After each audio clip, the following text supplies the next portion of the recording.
Buenos días, mi nombre es Gabriela Gualteros y junto con mi compañera Daniela Lozano, hoy les vamos a explicar el abordaje fisioterapéutico de vía aérea artificial en pacientes con cáncer de cuello y cabeza. Para esto hemos diseñado el siguiente estudio de caso. Paciente de 74 años, exfumador de 360 cajetillas de cigarrillo al año, fuma ocasionalmente 1 o 2 cigarrillos al día y es bebedor de alcohol desde los 21 años. Presenta diagnóstico médico de cáncer de cuello y cabeza, específicamente clasificación tumor laringio supraglótico en estadio 3. ¿Qué nos quiere decir que tenga un compromiso en estadio 3? Que el paciente, el tumor, está creciendo sobre la laringe, pero tiene una implicación que ha hecho que una cuerda vocal deje de moverse. Asimismo, tiene una complicación en cuanto al crecimiento en áreas adyacentes como cuáles, áreas como el área postcricoidea, el espacio paraglótico y los tejidos preepiglóticos. Además de esto, una implicación a nivel del cartílago tiroideo. Debido a esto, pues también se tiene que tener en cuenta que este cáncer no se ha propagado a los ganglios linfáticos adyacentes ni a las partes distales del cuerpo. Asimismo, debido a este compromiso, a este estadio en el que el paciente se encuentra y el compromiso que tiene en las cuerdas vocales y varios tejidos adyacentes, el cuerpo médico decide realizar laringectomía total, donde se va a realizar la extirpación del tumor y de los tejidos que se encuentran afectados. Asimismo, es muy importante tener en cuenta que esta es una de las indicaciones, pero aquí vamos a encontrar otras y como consecuencias o efectos secundarios de la cirugía vamos a tener que la consecuencia más inmediata y más importante es la pérdida de la voz. Aquí también podemos encontrar otros efectos secundarios. Este procedimiento está contraindicado en estos casos y como pues podemos ver, el paciente no solamente va a perder la voz, sino que pues va en algunos casos a conservar funciones y la respiración bucal. Esto es importante tenerlo en cuenta. ¿Por qué? Porque esto es lo que nos va a direccionar en la intervención fisioterapéutica. Bueno, continuando con el caso, en el proceso quirúrgico se tuvieron diferentes complicaciones, por lo que se decide realizar traqueostomía para liberar vía aérea. Cuando se libera, por el compromiso en el cual se encuentra, el paciente culmina en el proceso quirúrgico y el paciente es remitido a unidad de cuidado intensivo. Allí es remitido a manejo de fisioterapia. Y es importante tener en cuenta que van a haber 3 fases, específicamente en la fase aguda, donde va a existir el cuidado de la vía aérea, la limpieza, la higiene, la aspiración de secreciones, en la vía subaguda el retiro del mismo y en la crónica, donde ya nuestra compañera nos lo va a explicar. Es importante tener aquí en cuenta la aclaración para poder explicar las intervenciones en cada fase. En la fase aguda es muy importante tener en cuenta que la meta son mantener los cuidados básicos del paciente traqueotomizado. ¿Por qué? Debemos mantener la permeabilidad de la vía aérea artificial. Eso es lo que nos importa. Y en la fase subaguda, la meta es, después del destete, empezar a tener un control sobre la cicatrización, el proceso de cicatrización de la herida y a partir de ello realizar algunas técnicas, ya que en estos pacientes se generan adherencias.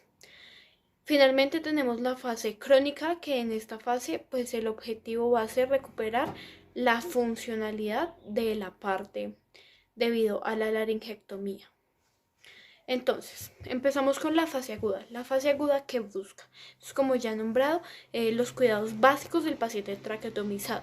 Pero ¿cómo? ¿Cómo vamos a asegurar esto? Entonces, las maniobras, las acciones o el paso a seguir es, en primera instancia, humidificar el aire con la mascarilla de O2 y en algunos casos nebulizaciones frecuentes. Además de esto, es muy importante tener en cuenta la aspiración de secreciones, que se tiene que hacer con cuidado cada 4 horas. Por otra parte, tenemos la limpieza de la cánula interna cada 12 horas y debemos tener en cuenta que no hay que retirar la cánula externa antes del tercer día. Además de esto, debemos tener en cuenta no solo la limpieza específica de la traqueostomía, sino a partir de esto también debemos tener en cuenta la limpieza del apósito del estómago. ¿Por qué? Para evitar infecciones o implicaciones a nivel tegumentario.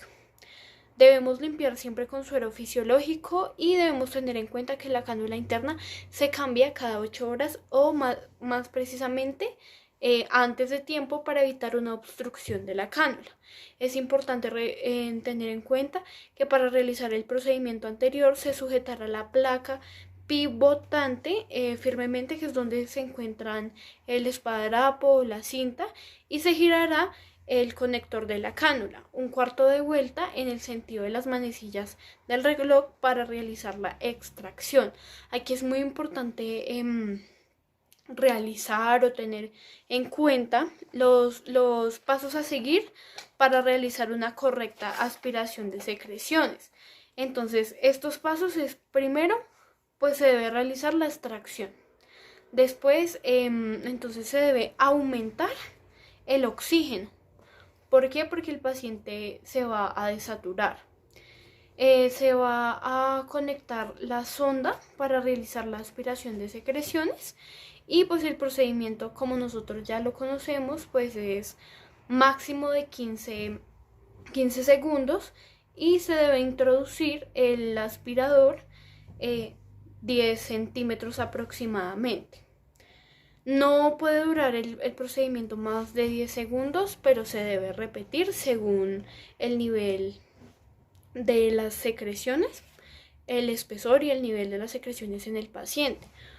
Por otra parte, es muy importante tener en cuenta en cuanto a la aspiración de secreciones que el paciente debemos tener en cuenta si también cuenta con otras sondas o cánulas. A partir de esto, pues la técnica de extracción de secreciones se realiza pues por medio de la vía aérea artificial y pues esto, no sobra decir, es un procedimiento estéril. Aquí les vamos a dejar un link para profundizar la aspiración de secreciones. Pasamos a la fase subaguda, donde ¿qué pasa? La fase subaguda, como ya dije, es el control del proceso de cicatrización, la inspección de la herida, y para esto, en este proceso, nosotros nos encargamos de cuando se generan adherencias, realizar por medio de Kinesitape algunas maniobras. Voy a dejar aquí unos videos, ya que no cuento con el material para realizar la técnica, y proseguimos con mi compañera Daniela. ¿Ya? Bueno, entonces tenemos la fase crónica. En la fase crónica lo que vamos a hacer es trabajar la disfagia que tiene el paciente o que presenta el paciente después de la laringectomía que se le ha realizado. Esto pues para aumentar la fuerza de la movilidad de la laringe y para que ellos puedan ingerir los alimentos líquidos de una mejor forma. Bueno, entonces acá tenemos al paciente al que le vamos a hacer unas maniobras para la deglución.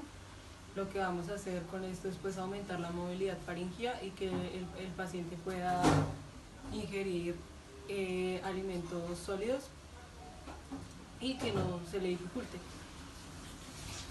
Lo que vamos a hacer es que el paciente va a poner sus manos en la laringe y yo le voy a indicar al paciente que tome aire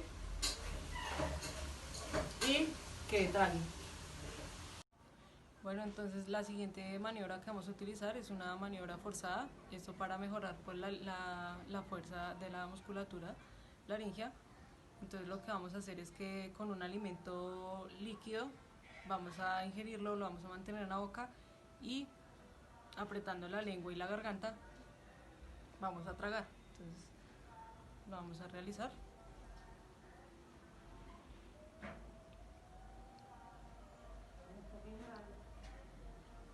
Y ya. Bueno, vamos a hacer otra de las maniobras. Entonces para esta el paciente va a hacer la misma técnica, solamente que para esto vamos a utilizar agua. Entonces se le pide al paciente que ponga su mano en el cartílago tiroideo y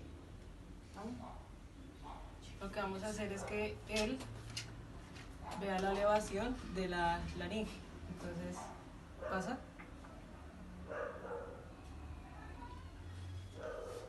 Esto es para favorecer el disparo deglutorio.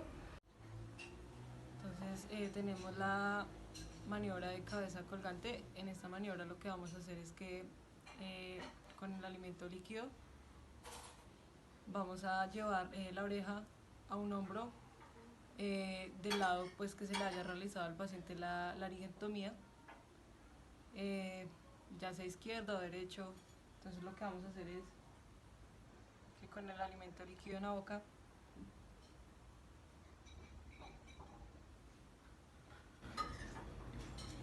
llevo la cabeza hacia el lado derecho como lo hice y una vez tenga la cabeza en el lado derecho, trago.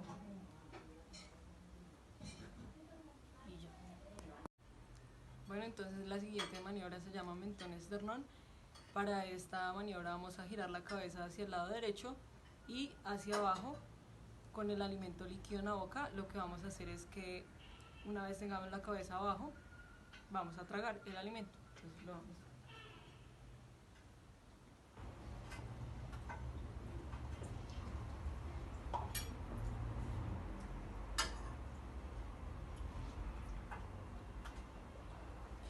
Y ya. Pero entonces acá también se trabaja lo del rango de movimiento en estos pacientes, ya que después del procedimiento quirúrgico estos pacientes quedan con el rango de movimiento muy deteriorado. Lo que se quiere hacer con estos ejercicios pues es extender los movimientos de esta estructura, como la mandíbula, los labios, la lengua. Y ya. Otra de las maniobras que se utiliza en esto es la estimulación eléctrica neuromuscular. Esto pues para favorecer los músculos deglutorios y pues reentrenar o fortalecerlos un poco más después de la laringectomía.